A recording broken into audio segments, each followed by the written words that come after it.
ইসলামী ফাউন্ডেশনে 1979 থেকে 1982 এবং 2003 থেকে 2005 এই দুই সেশনে মহাপরিচালক থাকা অবস্থায় প্রকাশনা জগতে তিনি যে রেকর্ড অর্জন করেছেন তা এই উপমহাদেশে ইসলামী সাহিত্যে নবজাগরণ সৃষ্টি করেছে। তিনি প্রকাশনা জগতে অভূতপূর্ব সাড়া জাগিয়ে এদেশের মুসলমান লেখকদেরকে জাগিয়ে তুলতে সক্ষম হয়েছেন। তিনি দীর্ঘ 3 দশকেরও বেশি সময় ধরে বাংলাদেশ কোঅপারেটিভ বুক সোসাইটি লিমিটেডের কার্যক্রমকে এগিয়ে নেওয়া যাওয়ার ক্ষেত্রে অসামান্য অবদান রেখেছেন। তার একটি স্বপ্ন ছিল বাংলাদেশের প্রত্যেকটি জেলায় একটি করে উন্মুক্ত বাতায়ন প্রতিষ্ঠা করে সমাজের মানুষকে আলোকিত করা, কিন্তু পরিতাপের বিষয় তিনি তার এই স্বপ্নটি বাস্তবায়ন করে যেতে পারেননি।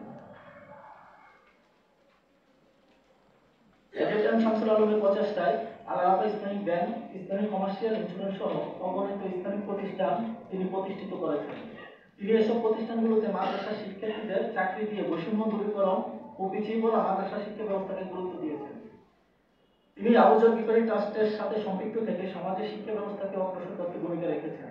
আবু যর গিফারি কলেজ, আবু যর গিফারি মাদ্রাসা এবং আবু যর গিফারি ইসলামিক কমপ্লেক্সের মাধ্যমে সমাজে সাধারণ শিক্ষা ও ইসলামী শিক্ষার মধ্যে সমন্বয় করে শিক্ষা ব্যবস্থাকে এগিয়ে নিতে ভূমিকা রেখেছেন। এই প্রতিষ্ঠানের মাধ্যমে এজেড শামসুল আলম নমুসলিম পুনর্বাসন কেন্দ্র প্রতিষ্ঠা করেছিলেন। তিনি বিভিন্নভাবে আর্থিক অনুদানের মাধ্যমে প্রায় 1700 জন নমুসলিমকে পুনর্বাসন ও চাকরির ক্ষেত্রে অনন্য অবদান রেখেছেন। পার্বত্য চট্টগ্রাম সহ বিভিন্ন অঞ্চলে তিনি নমুসলিম পুনর্বাসনের জন্য আবু যর গিফারি ট্রাস্টের মাধ্যমে ইসলামী ফাউন্ডেশন ও স্থানীয় প্রশাসনের সহযোগিতায় এসব কার্যক্রম পরিচালনা করেছেন। আদর্শ সমাজ প্রতিষ্ঠার মূল লক্ষ্য হল ব্যক্তি জীবনে আদর্শিক পরিবর্তন আনা এবং একই সাথে সমাজের সামগ্রিক ইতিবাচক উন্নয়ন ঘটানো। এজেড শামসুল আলম আদর্শ সমাজ বিনির্মাণে একজন স্বপ্নদ্রষ্টা মানব ছিলেন। তিনি মুসলিম কৃষ্টি কালচার, তাহফিজ, তমুদ্দুনের ভিত্তিতে মূল্যবোধ প্রতিষ্ঠা, আদর্শিক লড়াই, পাশাপাশি বিভিন্ন সামাজিক সাংস্কৃতিক প্রতিষ্ঠান গড়ে তোলার মধ্য দিয়ে একজন সমাজ সংস্কারকের ভূমিকায় জীবনভর পালন করার চেষ্টা করে গেছেন। আদর্শ সমাজ প্রতিষ্ঠা একটা ধারাবাহিক প্রক্রিয়া এবং এর সাফল্য নির্ভর করে সমাজের সকল স্তরের মানুষের সক্রিয় অংশগ্রহণ ও সহযোগিতার উপর।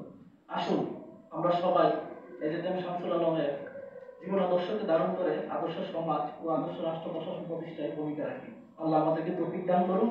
আর এজেড শামসুল আলম স্যার তার কাজের বিনিময়ে তাকে সর্বোত্তম যা যা দান করুন।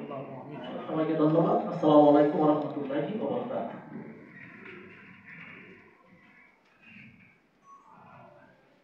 এবারে প্রবন্ধ উপস্থাপন করবেন